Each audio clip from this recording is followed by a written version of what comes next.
স্বার্থপর রে, বড়ই স্বার্থপর। বুকের মাঝে জায়গা দিলে যতন কইরা ভাঙ্গে রে অন্তর।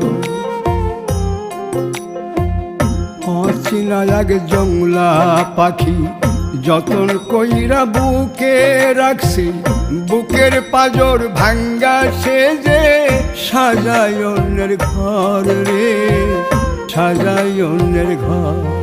মানুষ বড়ই স্বার্থপর রে, বড়ই স্বার্থপর।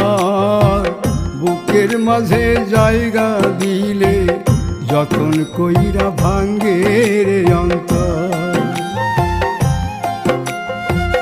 বুকের মাঝে জায়গা দিলে যতন কইরা ভাঙ্গে রে অন্তর।